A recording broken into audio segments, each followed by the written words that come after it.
has created interesting conflict.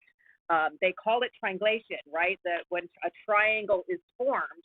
And so I thought today would be a great opportunity for us to really dive into conflict. What is conflict? How is it created? Why is it created? How to use it to your advantage. I love what Coach Isaac was saying about being pitched in at the last minute, not meaning that he's always prepared.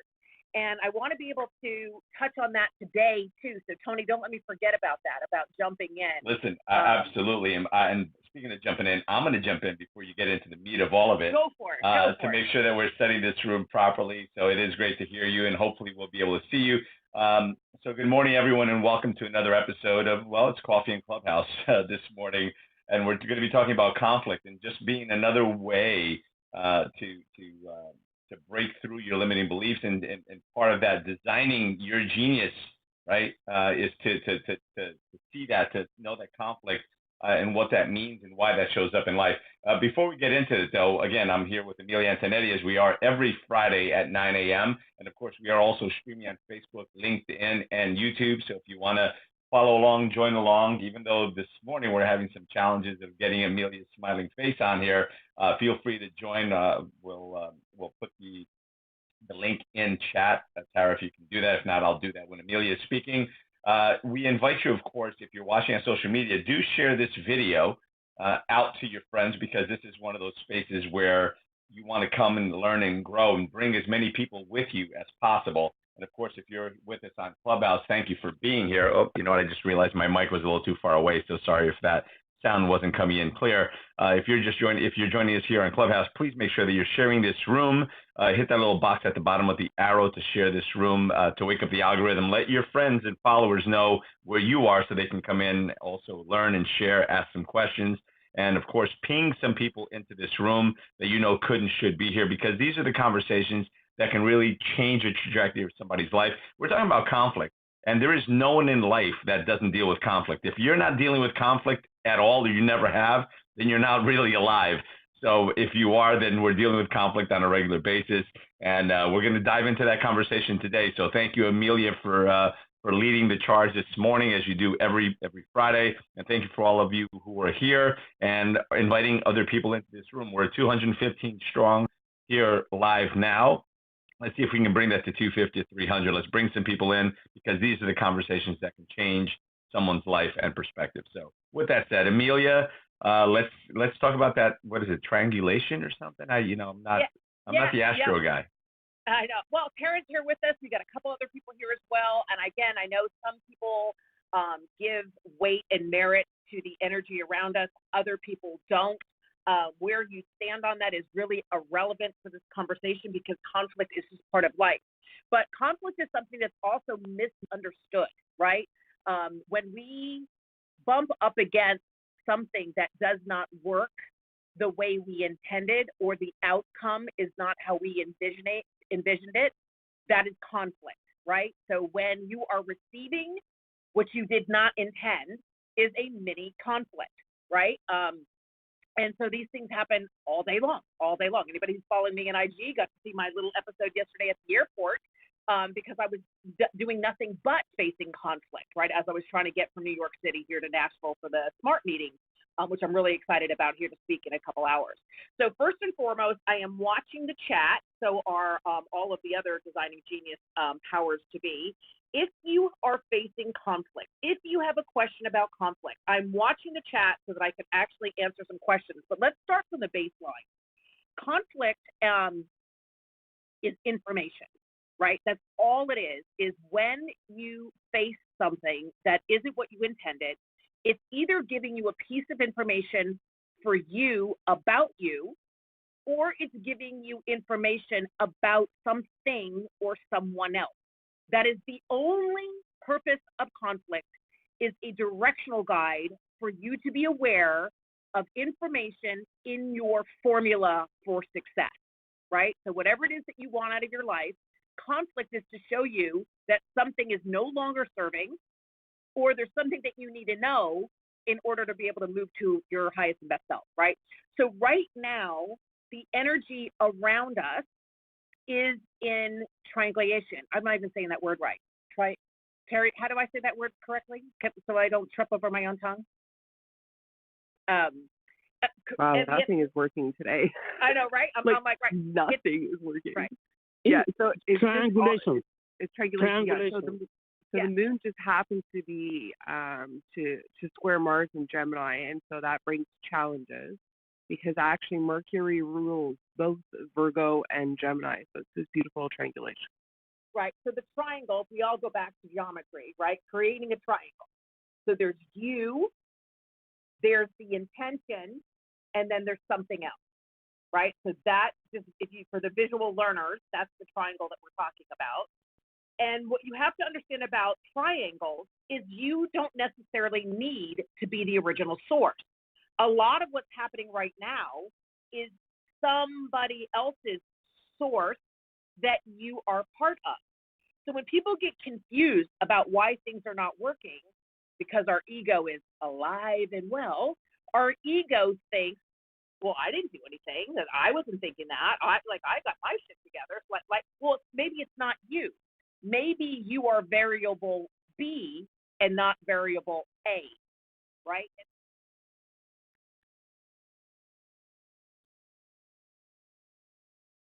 The source of strength is to be able to approach the conflict with what am I supposed to be learning right now, like at this moment.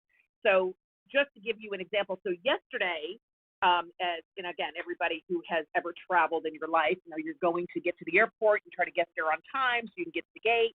Well, when we all got to the gate, our plane was canceled. Not only was it canceled, I was informed that I did not exist. So I didn't even exist. I was like, listen, not just to be Captain Obvious, I couldn't be here at the gate unless this ticket that I am showing you here on my iPhone allows me through security. So for you to tell me you can't find me in the system when I am showing you the ticket with my name on it doesn't make sense.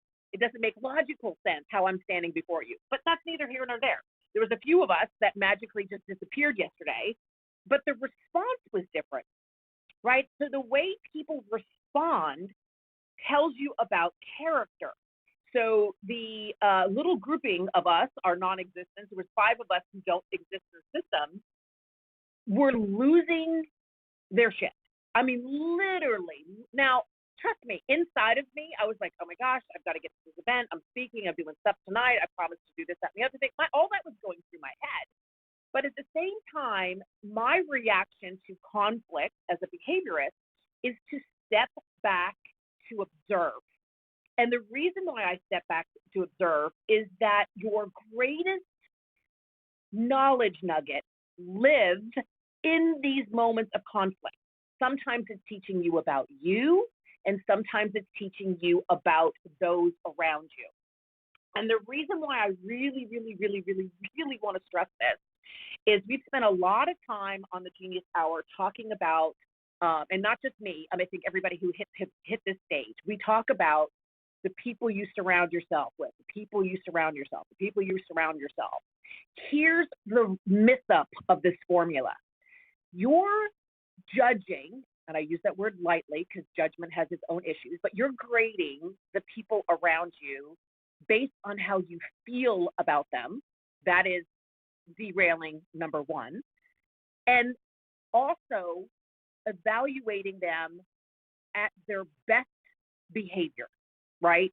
The majority of the time, this is how they show up. That doesn't give you strength in your ability to scale at anything. You have to take a look at the people that you are choosing to be on your team at the absolute worst, the worst scenario. Only look at how they show up in the worst scenarios, and then ask yourself if you want them in a dogfight with you, right? One of the greatest compliments I think I ever have gotten in my life was that a lot of my inner circle has said to me that if they were in a foxhole, they would want me there by their side, because I am really, really strong in the worst scenarios. Now, you may not like me in the best scenarios, but in the worst scenarios, I'm usually people's first call. And that's very important because it speaks to the ability of my character, my belief system, my sustainability, my resilience, my bounce, right? That is a big part of who I am, is that what I stand for in my best hour is also what I will stand for in my worst hour.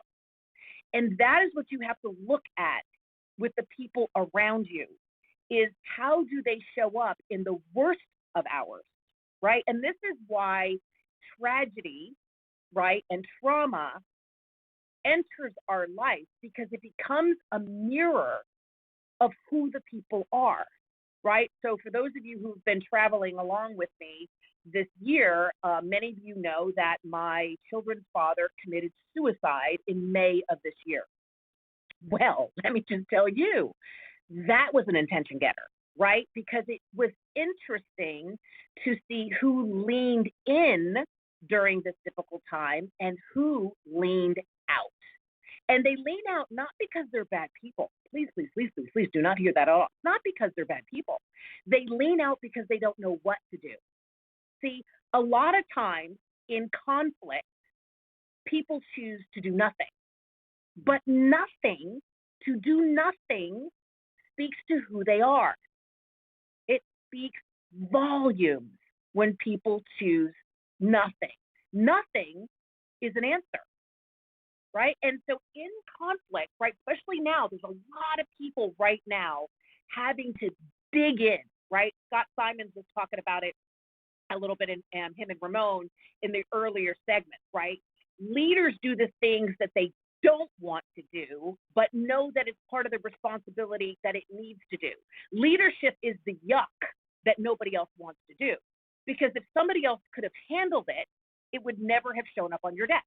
You get to do the yucky stuff. So if you want to be a leader, realize that your entire job description is to do the shit nobody else wants to do. That's the job description, right? The fun stuff everybody else gets to do, because those are the easier things to actually do. You get to do the stuff that is difficult. If you don't like to do the stuff that's difficult, if you don't like to do the stuff that doesn't come with instructions, if you don't like to do the stuff that makes people uncomfortable, then just don't choose to be a leader. That's okay. We need both. We need people to lead, and we have people to be the actual team. We need both. And if you really master their skill, you learn to do both, right? Sometimes I'm leading and sometimes I'm following. Both positions are necessary for success, right? If you can only do one and not the other, you have a problem. And so there's a lot of conflict happening around us due to what's going on in the energy of the world. And with that, it's showing us information.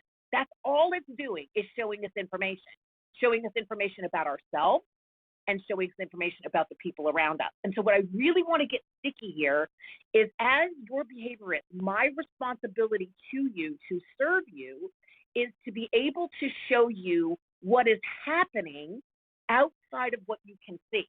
So if you are facing conflict right now, here's an amazing opportunity to unwind the conflict so that you can get the information, and from that information, determine where the value is in your formula for whatever it is that you're going. So I'm going to pause there for a moment. I know I've got Tara here. I know I've got Patricia here. I know I got Tony here. I got a lot. I know I got Zami here. Thank you. I like the word rock behind her name every time. It makes me feel strong. I've got a lot of people here. Oh, Miss Forbes Riley. Yeah, is Miss Forbes Riley actually here? No way. Is she? No, she just popped in. I'm here in Orlando having this speaking engagement, and when I saw your beautiful face, I had to pop in and shower you with love. Oh my gosh. Yeah. Listen, people, if you're not following Forbes and I go back so many years, it's not even funny. But talk about a powerhouse that has absolutely paved the way for so many people. Billions, that's a B, billions of dollars she has sold on air, all across infomercial, TV, you name it, HSN. She has sold. And she does a pitch. If you want to know how to pitch anything, doesn't matter, personally or professionally, you're always pitching. If you want to know how to pitch, you absolutely need to join her community, join her classes, her training. Forbes is incredible. I consider myself a better human because I know Forbes, and she has the greatest love story of all time. I am telling you, it's like a Harlequin romance. I mean, you have to just watch it just for that. For those people who have lost their faith in love, you just need to follow Miss Forbes and her man, because I'll tell you, they invented the word love. And it's like the cover. And he looks like the cover of he looks like Fabio. He does. They both do. They are the living version of so good. romance. You know what? I'm going to post a few pictures of the two of us. We are done up this morning. I will tell you, Amilya, if you just said that, I've got a new book coming out called The ABCs of Pitching. Would you like to write a forward for it? Absolutely. I'm in. Hands down. Absolutely, I am there. Yes. You and I have a love story that goes way back, and as does Tony. I'll give you back the stage because I'm going to breakfast. I'm going to be listening. But I'll tell you what, guys, on the stage, one of the things that you just witnessed is that they say that your net worth is your network. Two of my dear friends, and we're talking offline, in person for decades, just edified me just for popping in the room. Of all the things that you do in your life and all the sales and things that you think are important, having relationships like this are truly what matters, and I love you both. Thank you so much. Love you too, Forbes. I'll follow up with you, Ms. Forbes. Absolutely. The answer is always yes for you. I don't even care what the question is. The answer is automatically yes. And 100%, that is what you have an opportunity to do, is to lean in and literally build your network. Your network is what amplifies you from you growing to the next level, right? It's not about using your network. The network allows you to become your best version of yourself. Somebody leaning in to say, I see you, I believe in you, and I'm going to help you get there, right? That is what your network is all about. And you hear a lot of us on stage. I mean, the beautiful thing about Clubhouse is that so many of us have known each other for decades.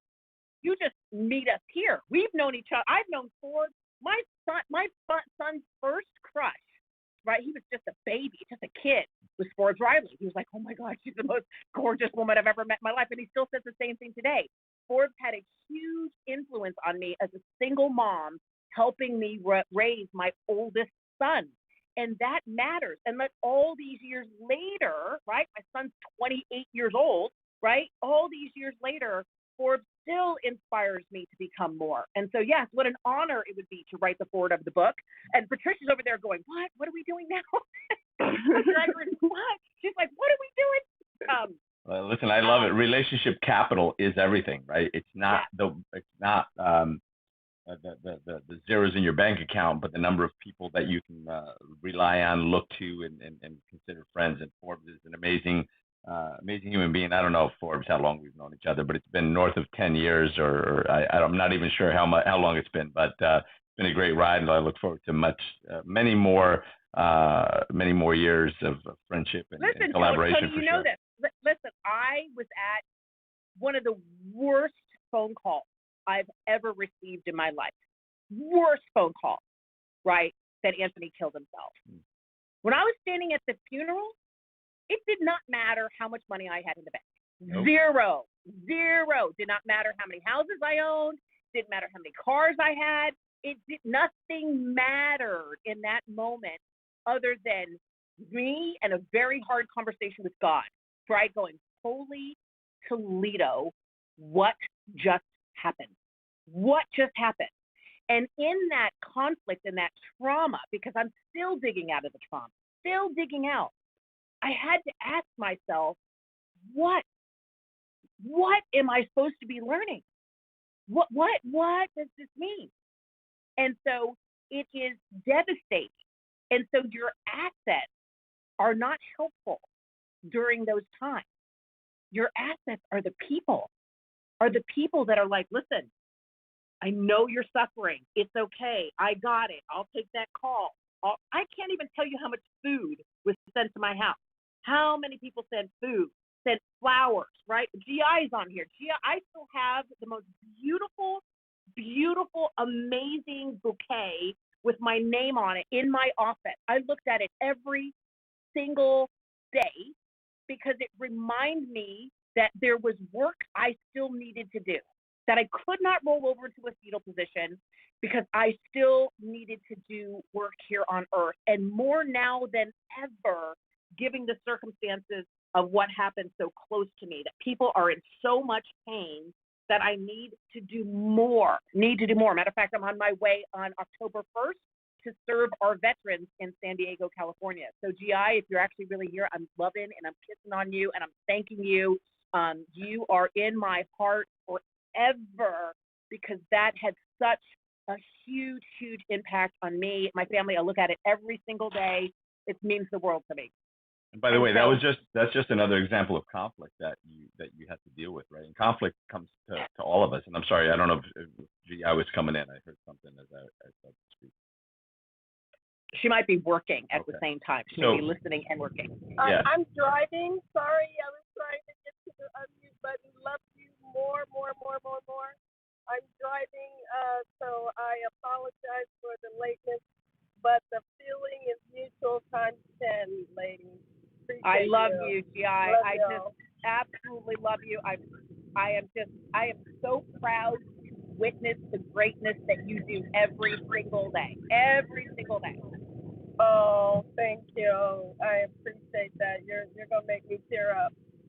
Lady, I didn't get a chance to say it publicly, but the grace and vulnerability and authenticity with which you handled your conflict is an encouragement and permission for all of us. So I love you and thank you. No, you're so kind. I'm driving. I got to come see you. I'll get in the car and drive. I just absolutely one of my favorites. If you're not following her on LinkedIn, you must. She's one of the top voices on LinkedIn. Of course, follow her here too. But absolutely, positively, there is a woman who is knocking down doors and paving the way for a better way for all of us to show up as we go back from this big universal reset. So I want to dive back into conflict. I do want you guys to chat here in the chat, because now is the time to really be able to utilize us to say, hey, listen, this is what's going on in my world. What is it supposed to actually mean, right? What does it actually mean? Because there's so much that's happening. You may miss the lesson, and when you miss the lesson, it repeats, right? Yeah, you're destined. Don't need it again. Exactly, you're destined to repeat it. And I'm just going to jump in and say this, is that, anyone who's done anything, accomplished anything, whether it be GI, Amilya, myself, Forbes, Riley, I mean, think about the amount of conflict that people have to grow through in order to grow into who it is they need to become. Conflict comes into our lives not to disrupt our lives, but to show us, where there's a problem, show us where there's an opportunity in most cases. Conflict, my friends, is opportunity. It's opportunity to change your life, to change your relationship, to change your business, to change the world. If there was no conflict, there would be no growth. And conflict is just that pressure that's there, that's forcing you or giving you the opportunity to step into your greatness. Right? Again, it reminds me of something that I read. I don't know who wrote it, so I'm certainly not going to take credit. It's somebody. It goes like this: I asked God for strength, and He gave me difficulties to overcome. I asked God for courage. He gave me dangers to overcome. I asked God for wisdom, so He gave me problems to solve. Right? And and conflicts are those opportunities to find the strength, the courage, the wisdom. That's how we grow into who it is we're becoming. So if you're going through a conflict right now, again, it's a great opportunity to comment in the chat, put up your hand, whatever it is, come on stage and ask the question to help so that Amilya, myself, and other people can pour into you, because we've already grown through some of those conflicts ourselves. And this is how we grow, right? By helping each other. And that's how we grow ourselves, is by helping other people. But conflict is, believe it or not, it's your friend, because it's coming to help you grow. So I just want to add that, and I'm back to you, Amilya. So for me, I never get the signal for the small conflict, right? My ego gets way in my way time and time again. My ego, absolutely. God will give me little signs. I'll ignore them. I'll think I know better. I think I can fix it. For some reason, I don't seem to get my attention until it literally smacks me right in the middle of the forehead, right? Because I am overly confident I can fix it. And that is part of my continual challenge. That's why the conflict in my life is really big, because I only pay attention when it's really big. And so if you miss the small ones, you're going to get big ones. Oh, indeed. If you don't want big ones, you got to start noticing the small ones. That is my message. That's why vulnerability, for those people that are doing Designing Genius with us, first and foremost, thank you. And if you're doing Designing Genius with us, please know that any of these cities that I'm in, if you have gone through the course, I will then meet you before or after my speaking if you've actually gone through the course. So as I hit today, I'm in Nashville. I'm heading to Dallas with Trevor Houston. I'm on my way to San Diego. Can't remember where else we're going. But if you've gone through Designing Genius, please know that part of the community, that is something that we do, is we help work through your workbook for you. So if you need the link is at the top. I was going to say, by the way, I'm just going to say before you carry on, if this is the opportunity, my friends, if you haven't done it yet, if you're watching on social media, there's going across the banner, it says designinggenius.com. If you're on Clubhouse, it's at the top of the page. Make sure you're clicking that link, join the community, go through the program. It's an opportunity to meet with Amilya one-on-one as she's traveling across the country. And while I've got the mic, I'm just going to reset this room real quick and just say good morning, everyone. This, of course, is Coffee and Clubhouse here with the Breakfast with Champions room. We're, of course, also streaming on Facebook, LinkedIn, and YouTube. So you can join us. Of course, we're missing Amilya's smiling face today because of some technical challenges, but, well, you got me. But make sure that you're following us there, you're sharing the videos, and you're also sharing this room. So click on the bottom of the page if you're on Clubhouse, hit that little box, let's share this room to your hallway so we can reawaken the algorithm and people know that you're here. And also ping people in individually that you know could and should be here, because, again, everybody deals with conflict. Not everybody knows how to deal with conflict. As a matter of fact, I think we're at a deficit right now, and we're not allowing people to deal with conflict. Specifically, we're not allowing kids to deal with conflict because everything is so sanitized and protected. But conflict is what forces us and teaches us how to grow. And if you don't learn to deal with conflict when you're young, it gets much harder to deal with as you get older. So it's important to know that, to build up that emotional intelligence as well. And that's what we're doing here today by sharing that knowledge, sharing some wisdom along the way, and helping you through that. So if you're having a challenge right now, now's a good opportunity to put up your hand, make a comment in chat, ask Amilya the question, ask me, ask anybody, just put the question out and we'll pour it into you. And again, reminding everybody, click the link above, designinggenius.com for those who are on social media watching us. Make sure that you're going in, order the book, join the program, join the community. You will not regret it. So with that said, passing you back the mic, Amilya, and let's see who we've got with some questions. I do. Good morning, Amilya. I have a question for you. So for us that know you really well, you know that you do a lot of work in the corporate space. And so there are different sources of conflict. And I know there are a lot of people in here in that space. So can you talk a little bit about the value conflict or the difference between that and like power, the interpersonal conflict, or even like, I guess most importantly, the environmental conflict that you find in corporate spaces? That's where you like shine the best. Oh, you're so sweet. You're so sweet. Well, I think in the corporate space, especially, now that most of us are still either a hybrid or fully remote, the problem that existed in corporate continues to continue, which just now makes it worse because we're not underneath one roof. And that is, humans by nature want to please. I think that business leaders and business owners forget that the innate instinct of a human is want to please. That is a force. And when somebody works really, really hard and then comes to the meeting with their work or their thoughts or their opinions or their project, and one, if they're completely ignored, that's one set of conflict. But the one that I see most often is that what we call in our community, Tara, is the 70% rule.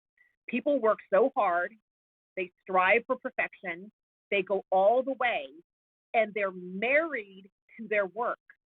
And now when they find out that it isn't what their uh, teammate wanted, it's not what their boss wanted, it's not what the company wanted, that there was a pivot or a misunderstanding, the energy is conflicted, right? So I worked really hard.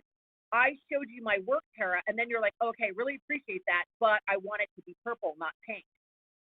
The internalizing of that energy is so destructive because there's nowhere for it to go. Now I'm feeling bitter, angry, and resentful because I went all the way and you just rejected me.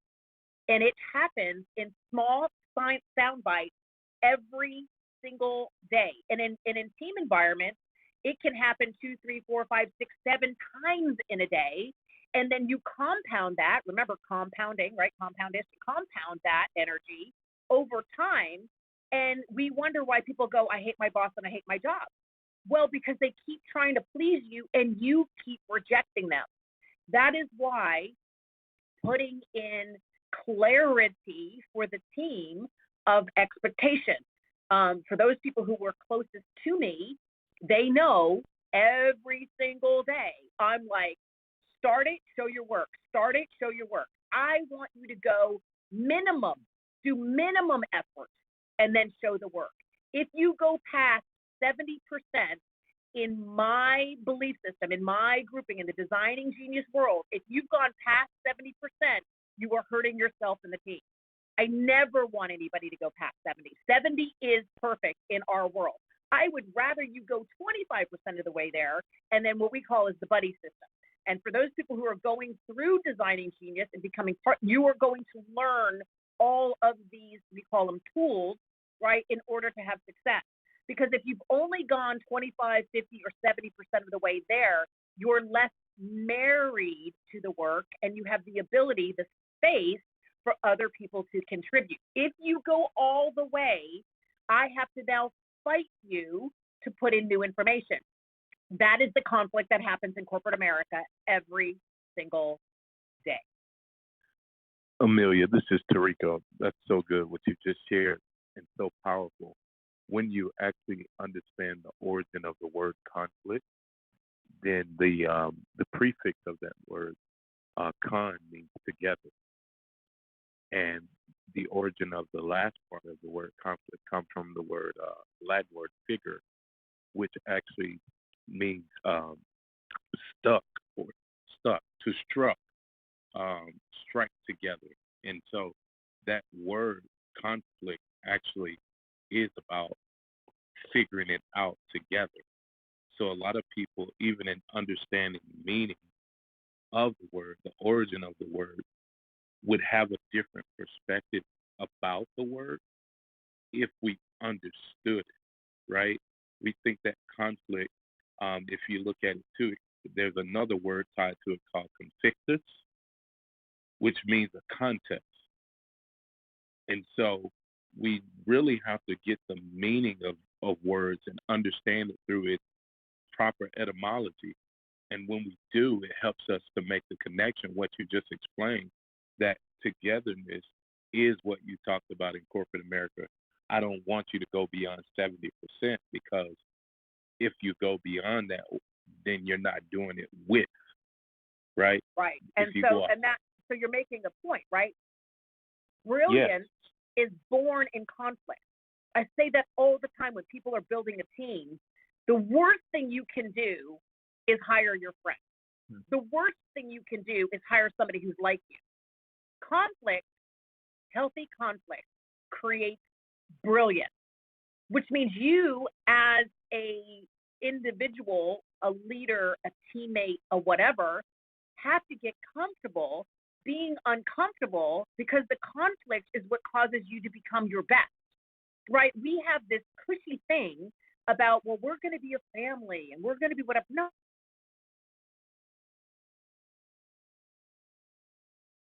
Premise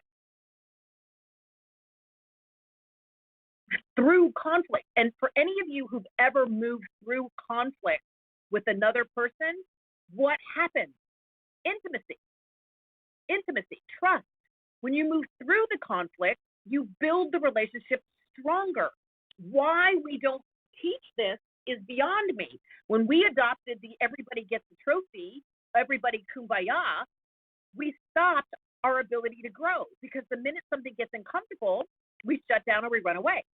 So and true. so, Teresa, what you're talking about is the be connected, because the work is better together. I can't create great work on my own. My work by myself sucks.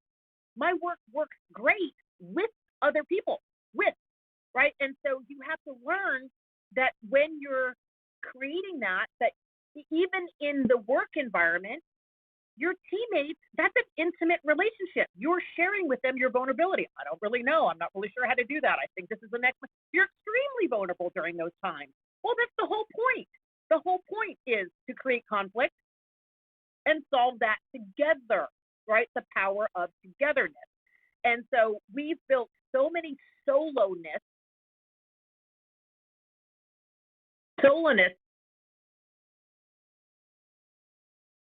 You take away, if you listen to how leaders have been built the last 25 years, it's me, myself, and I. I am the leader. I should know. I should have the answer. I, which is 100% the wrong direction. 100% the wrong direction. It's we. We have a problem. We have to figure it out. We have to look at it. We have to unpack this. We have to solve it together. I love it, Amilya. You just went on mute. I don't know if you did that on purpose or not, but you're absolutely right. Everybody that says it's me, and I'm self-made, it's BS, because nobody's really self-made, because they have support staff, they have customers, they have clients, they have people around to help them grow. And I'm going to highlight something that you said, it's that quote that says that we find comfort among those who agree with us, but we really only find growth amongst those who don't. And why is that? Because there's a conflict there. There's opposing ideas and opposing thoughts, and only by having that spirited debate, that healthy debate that we've lost in society, and of course being exemplified by all our politicians these days, we've lost the ability to have that spirited debate on opposing sides, to get to a middle ground, or to get to at least an understanding, even if you don't agree with the other position. And we're missing that. So we're missing that conflict resolution, even as adults. And the further we get away from that, and our children are getting away from that, learning that conflict resolution, the bigger our problems are going to get, right? And we need to understand that conflict is part of life. There's a saying that I'm going to go to, and it's this, that strong men, and when I say men, by the way, women as well, but the quote is, strong men create good times. Good times create good times create weak men create bad times, and then the cycle starts again. So conflict and conflict resolution, and having those spirited debates and spirited conversations, are really the secret of advancing anything, whether it be a business, whether it be a relationship, friendship, whatever it is. You need to have conflict, because otherwise things just go stagnant anyway, right? So you always need that. Amilya, there you are. Yeah, it's because my phone keeps ringing off the hook. That's why it keeps flipping over. So forgive me, but other people are just no worries. The secret to that is just put it on sleep mode. Swipe down off your screen, and you could also put it on sleep mode. That way that your phone won't ring. Oh, well, thank you very much for that. You're welcome. That little fun fact. Well, and so I'm Super Mario is putting in the chat, he was saying that, it's because we want to be able to fit in. And I would like you to think about the last dinner party that you went to. Like, go think about your last get together with you and your little group. Who remembers the person who fit in? Like that overly super nice, I'm going to just be like, over people pleaser. Those are the people who get unnoticed, right? But trust me, the one who created conflict, the one who sparked the conversation, the one who said, I hear what you're saying, but I disagree, and here's why. See, that person you remember. You remember people who have an opinion, that opinion is supported by a myriad of experiences, right? And so when you just think about this for a second. So when I say to you, when somebody says to me, well, Amilya, I disagree with you, and I go, okay, share more. Tell me more about that. And they go, because. Okay, right? See, you're really not leaning in, right? You're just giving me fluff. Versus the person who comes to me and says, I disagree with you. This is why I disagree with you. Here's my experience, and here's where I see we're on opposing sides. So that I can then join you and go, wow, that's really interesting. Because now I'm thinking, I'm engaged, and I'm growing. Doesn't mean that I'm automatically going to agree, but I can see you and see you more clearly, which means is now allowing me to build respect. So fitting in is never serving you. Right. Fitting in is causing you to be a doormat, right? Absolutely. I always say, and there was a huge, sorry to cut you off, Tony.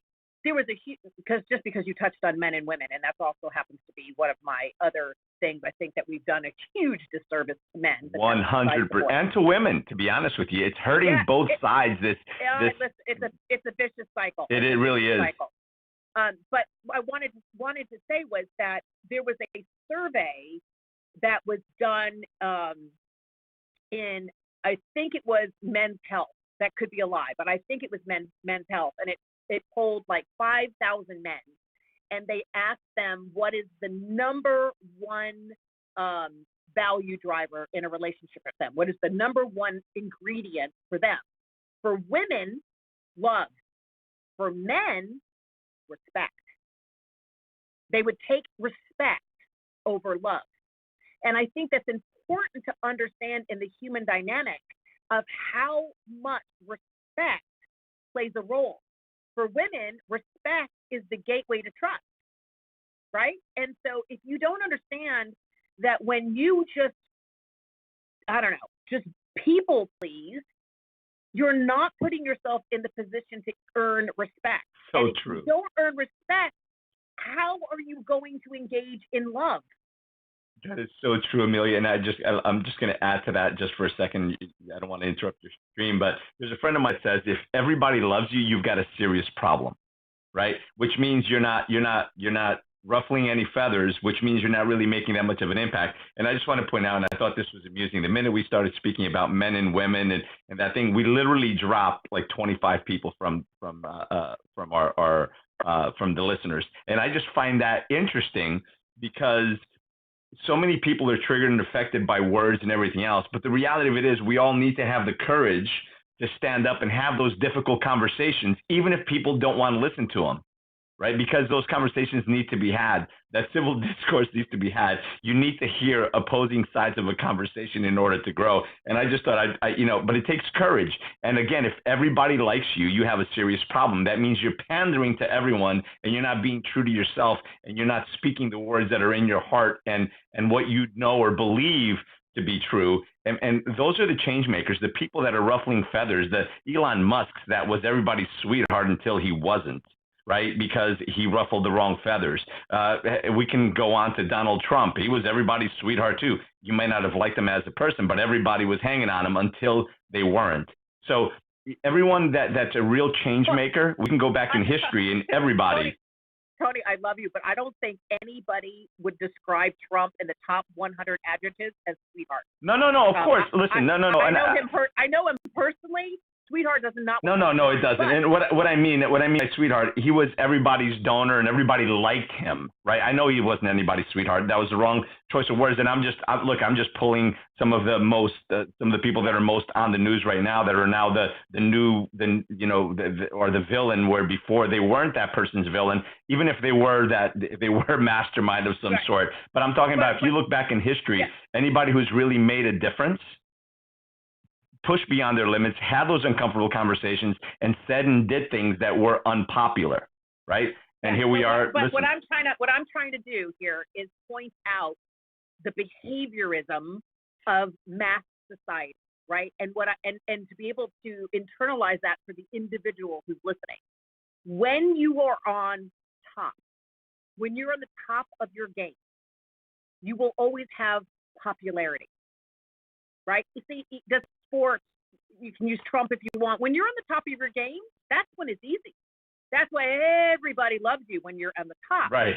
But when you're on the bottom, when you're unpopular, that is where you get the clarity of where you're really in alignment. That's why I started this segment, is saying that during conflict, you get to see who people really are. what they really, really believe and what they think of you. Because when things get sticky and difficult, majority of people will discard you. They'll literally leave you out to dry because they're like, well, not my friend. Nope, don't know them. I never don't know them, never saw them, never was with them. Denial, denial, denial, denial.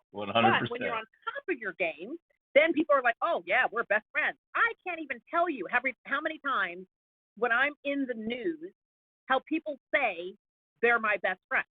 However, when I'm standing at the funeral, where the hell are you? Right? Yeah. And so I want you to understand that humans, not that they have ill intent, they follow the flow of easiness. Easiness. But if you surround yourself with easiness, you will never live in the truth. You'll never grow. And because you don't live in the truth, you get hurt. You get hurt because you put value on them when they don't value you. Sandra Bullock said something, I'm going to really try hard not to botch this, but they were like, why would you be hurt on somebody who doesn't even care about you?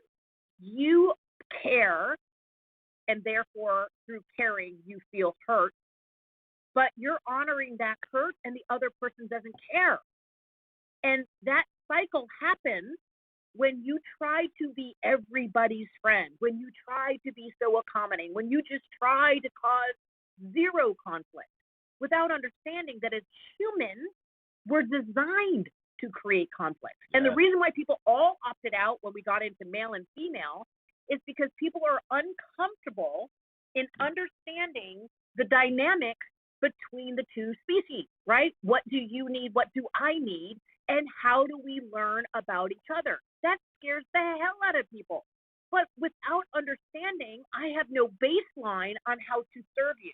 The only way I can serve you is if I invest the time to get to know you.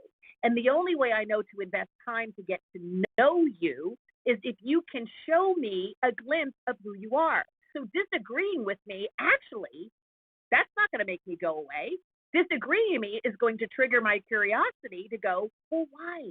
What experience do you have that I don't have so I can better understand you? You know, Amelia, just continue to talk about this. What comes up is thinking about growing up, how we would watch superhero shows. And when they would first initially meet each other, there would be conflict because they didn't understand each other's power. But somewhere in the middle of the conflict, they would see that they were both good and find ways to utilize the good to fight together. But there always initially was a conflict because their powers were not the same and they didn't understand each other, right? They would always talk about who their people were. They would always talk about where they come from or what they're fighting against. And once they had understanding, now they could move together. And we started to see more Marvel films where the superheroes work together, not in an individual place. You have shows, movies like The League of Extraordinary Gentlemen, right? You see people start to come together to defend evil together. And even on the enemy side, they would come together to fight good. And that is what conflict is, what you're talking about now. So it's really us getting an understanding of what's really going on and what's really happening. What you say, what you see happening is not what's really happening. And it never is. I just want to address, so Rolanda is in the background and she's saying not everybody. So I want to make sure I'm listening correctly to what she's saying, everybody. Rolanda, are you saying not everybody has I totally agree. She's saying don't use generalities. I'm with you 100%. Generalities can cause us to, because there is specificness to every single human. I'm just generally speaking about conflict. And I believe personally that everybody will face conflict somehow, some way while they're here on Earth. So I may be misunderstanding. I totally agree with you, and I'm just enthralled with the conversation. I agree with you on that. That was not, and good morning, everybody. Good morning. Good morning. How are you today? I'm really enjoying this. that was not targeted to you. That was for the gentleman who was saying everybody loved Trump. Everybody thought he was a sweetheart. And I was just asking him, and I was just saying, everybody, question mark, sweetheart, question mark. Listen, and I just said, please just watch the generality. By the way, I was just bringing that up to bring up the most polarizing people that are out there that, again, people like and people hate.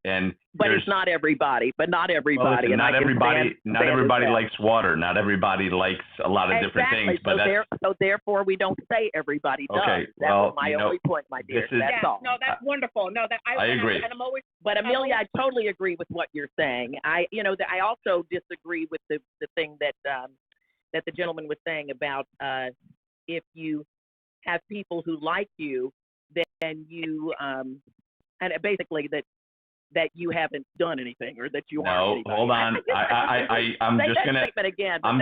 Let me just jump in and hit that because I believe that 100%. If everyone likes you, everyone in your life likes you. Right yeah. If everyone likes you, then you've got a serious problem because, listen, and if you don't have any critics, you're not making enough of an impact. And listen, by the way, there's somebody in your life that doesn't like something you've done. That's just the way it is. So it's inevitable. Yeah, but I don't think it's reality to say that everyone likes any one person. Well, that's what I'm saying. If everybody likes you, then you've got a serious problem. That's what I'm saying. Not if people like you. Heck, everybody wants to be liked, and I want to be liked as well. Yet I know that today I've ruffled some feathers just by bringing up a name. Right? I think if you want everyone to like you, you have a problem because I think it's unrealistic to believe that everybody likes you. That's why you got a problem if they do. Is release that myth from the world. I would hope that we'll get to the point where we stop saying, I want to strive for other people to like me. Absolutely.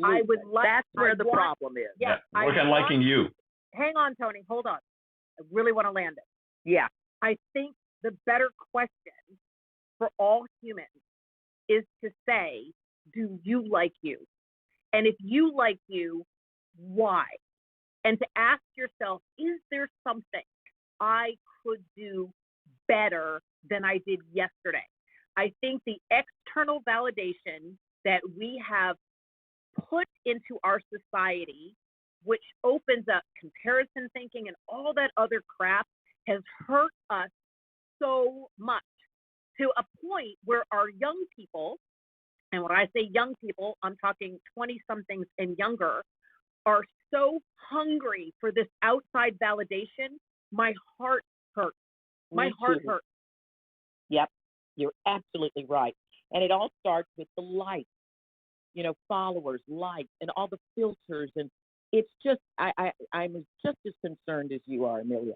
Absolutely, and I really appreciate you bringing that up because it is that myth that you have to be liked by everybody. If that is what you are feeling, then you're behind the 8 ball already because that's not life and that's not reality, and we're not in high school. So, and I think that's a teaching thing. I mean, so for myself, inside corporate America, as we're bringing designing genius into the gig economy and the remote worker, part of that is empowering the individual so that if you bring me something, if we're on a team and you come to show me your work because I'm your teammate, the very first thing I need to understand is, are you proud of it? Not putting me in the parent role. We have so much parent role inside our companies. It's insane. It's insane how we've developed this relationship. And again, marketing into seeking that approval versus saying, listen, I was asked to work on this. This is my very best. And now I would like to share it with you so we can then take it to brilliance, right, together. But to understand the emotional attachment unlocks so much in team building, because if you come to me and you show me something and I go, before I look at it, is this your very best? Giving somebody the opportunity to take another pass at it and another pass at it so that when they come and go, this is my best, I don't even need to check it because they have checked themselves. And what that does for an individual is an empowerment and confidence from within. We have to stop letting our ego allow us to be the grader of pass or fail, right? Good or not good, right? We are repeating childhood trauma when we do that inside of our relationship. If you love it, then I respect and love it too, right? And I think that this is something that we're trying to unwind is the parent-child relationship that's inside of our team. That's me. Hey, Amilya, can I ask you a question on that? Sure.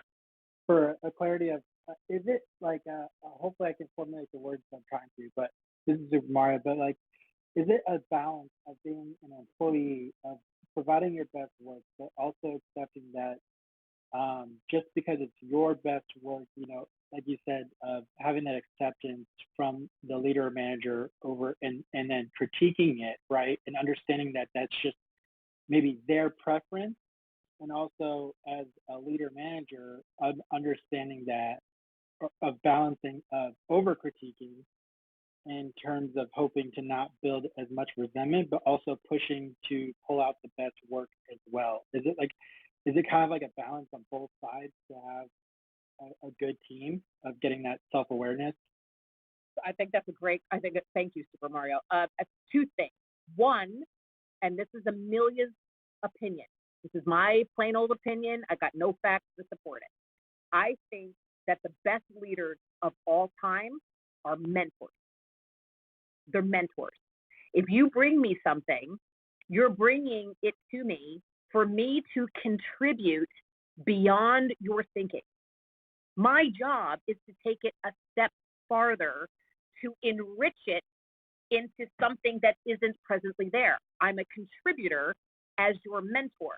Have you thought about this? Have you considered that? What about, right? It's not to say my way is right and your way is wrong, or that my way is more valuable and yours is less. The ability for a mentor to have impact on you is to open up your thinking and then to guide you into the outcome, right? So if you bring me something and I contribute new thinking to it, and then you come to the conclusion you want to go back and add that additional value, so be it. But if you stand your position, so be it too. We have to get away from short-term successes and long-term gains, because we're building a team of champions, not individual champions. Because if you build individual champions, you're at risk at your team and your company, versus a team of champions that adds more value. But again, that's the belief system of the CEO. That's the belief system of the company, of how they want to build their people. I'm sharing my personal opinion on how to do that. And there's nobody better to speak to this, because I'm passing this now to Mr. David Meltzer, who is a mentor to so many business leaders who are building businesses. I'm sure he has an opinion on how to build the business and whether to be just the boss or to be a mentor or some other version of that. Mr. Meltzer, good morning. I'm not putting you on the spot. I'm just inviting you to the conversation. No, I appreciate it so much, and thank you. You know, it's so interesting because all of these questions, as well as the answers, lie within what you want. And I think a lot of people don't have that alignment.